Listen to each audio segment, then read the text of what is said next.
Estamos hablando hoy en La Libertad de Creer sobre la patrología y la patrística. Y estoy aquí conversando gratamente con el padre Mario Ángel Flores Ramos. Él es miembro de la Comisión Teológica Internacional. Para orgullo nuestro, es el único mexicano que forma parte de este grupo que pues son expertos en teología y que asesoran al Papa, la Comisión Teológica Internacional. El padre Mario Ángel, su especialidad es patrología, historia de la Iglesia de los primeros siglos, y además es el rector de la Universidad Pontificia de México. Más adelante le pediré que nos diga algunas palabras sobre los cursos, los diplomados, las licenciaturas que hay en la Universidad Pontificia de México. Vamos ahora a hablar sobre los documentos de los primeros cristianos, los documentos paleocristianos que forman parte de la tradición de la Iglesia.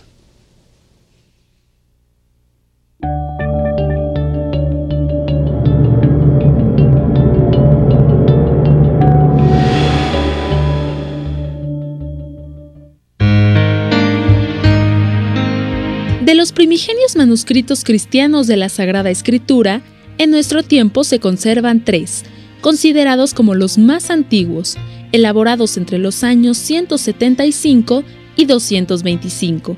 Se trata del papiro Bodmer 1415 o papiro 75, el Códice Vaticanus y el Códice Sinaiticus. El papiro Bodmer 1415 consta de 144 folios, escrito sobre papiro en el año 175. Es el más antiguo manuscrito del Evangelio de San Lucas, uno de los más antiguos del Evangelio de San Juan, y la más antigua transcripción de la oración del Padre Nuestro. Es probable que haya sido elaborado en Egipto, en lengua griega, y que se haya destinado para la celebración de la liturgia de las primeras iglesias egipcias. Su reciente descubrimiento procede de 1950. En abril de 2007, el empresario Frank Hanna III, de Atlanta, Georgia, Estados Unidos, lo adquirió antes de ser subastado para obsequiárselo a la Santa Sede a través del Papa Benedicto XVI. Actualmente se conserva en la Biblioteca Apostólica Vaticana. El Códice Vaticanus procede probablemente del siglo IV. Consiste en la más antigua transcripción completa de las Sagradas Escrituras, tanto del Antiguo como del Nuevo Testamento. A estos manuscritos en hebreo y en griego solo le faltan algunas partes del Génesis y de los Salmos, y algunos fragmentos del Nuevo Testamento. Se descubrió en 1481, entre varios documentos que se conservan en la Biblioteca Vaticana. El Códice Sinaiticus, de 346 folios escritos en pergamino, procede del siglo IV y contiene una parte de los manuscritos de la versión del Antiguo Testamento, conocida como la Septuaginta, y los manuscritos completos del Nuevo Testamento. Originalmente, este manuscrito abarcó por completo la Sagrada Escritura. Fue descubierto por el investigador Konstantin von Tischendorf en el monasterio ortodoxo de Santa Catalina del Monte Sinaí, a partir de 3 expediciones que inició en 1844 a pedido del zar Alejandro II.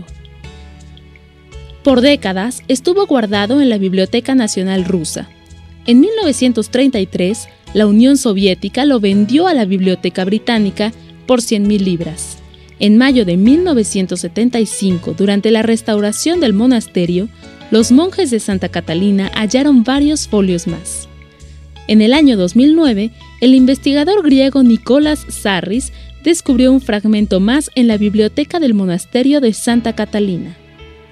Actualmente, el Códice Sinaiticus se encuentra dividido en 4 partes: 347 hojas en la Biblioteca Británica en Londres, 12 hojas y 14 fragmentos en el monasterio Santa Catalina del Sinaí, 43 hojas en la Biblioteca de la Universidad de Leipzig y fragmentos de 3 hojas en la Biblioteca Nacional Rusa de San Petersburgo. Padre, tú has de dominar todos estos documentos, ¿no?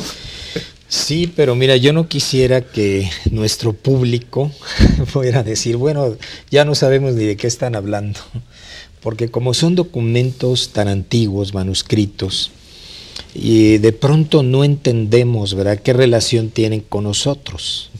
Y realmente hay que recordar que los libros antiguos, todos en la antigüedad, se iban perdiendo en el tiempo. Un incendio en una biblioteca, una inundación en una iglesia, y entonces de pronto la Biblia original no la tenemos.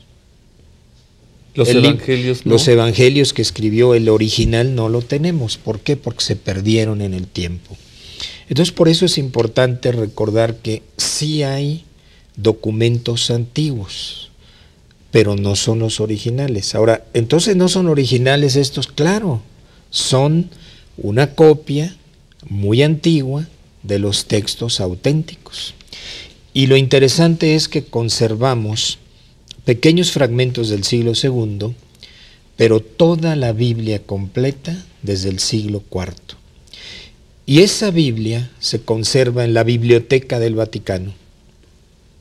Si tú quieres hacer hoy una edición de la Biblia auténtica, ahí está en el Vaticano, en griego, en la original.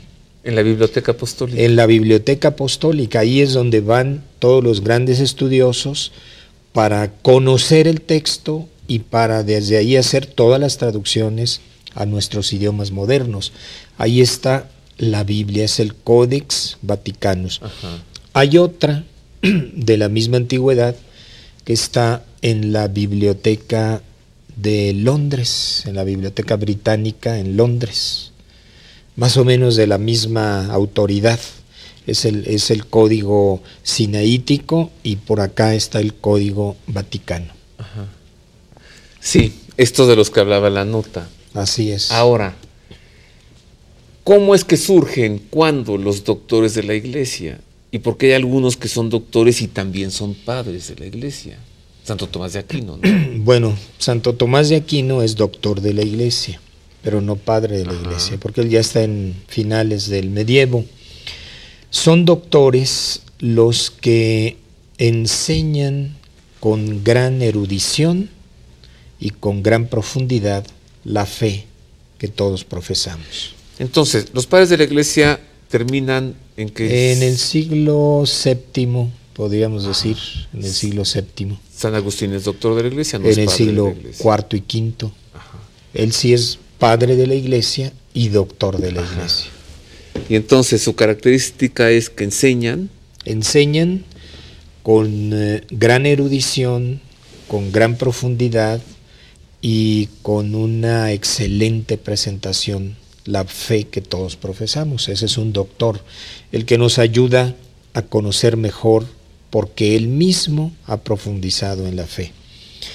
Y hablabas de Santo Tomás. Santo Tomás es declarado por el Papa León XIII como el doctor de todos. Él le llama el doctor communis, es decir, del que debemos aprender todos. Es el que realizó la primera gran suma teológica.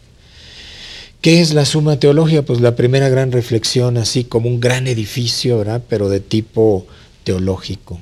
Todos los elementos de la fe, toda la visión cristiana del mundo, toda la gran explicación de lo que es el misterio de Dios, la teología.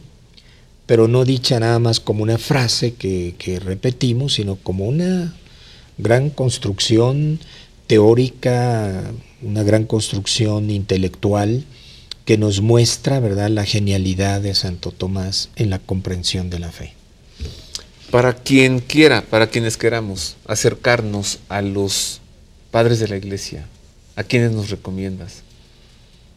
Bueno, pues San Ignacio de Antioquía, del siglo II, alguien muy cercano a nuestra sensibilidad, a San Agustín, que es uno de los mejor comprendidos.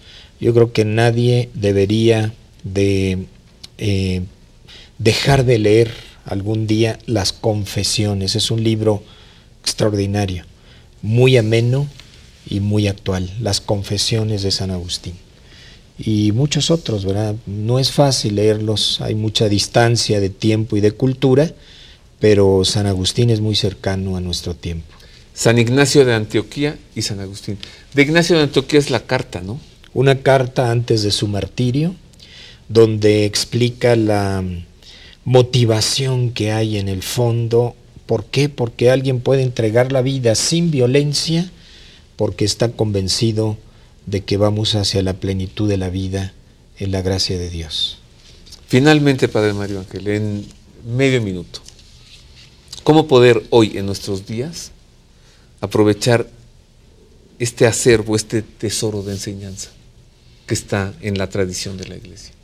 Yo creo que siendo fieles a la tradición, sabiendo que lo que vivimos hoy ha sido construido sobre la vida y sobre el testimonio de muchos a lo largo de muchos siglos. No estamos empezando de cero. Cristo dejó a sus discípulos y desde ahí viene una tradición que llega hasta nuestro tiempo.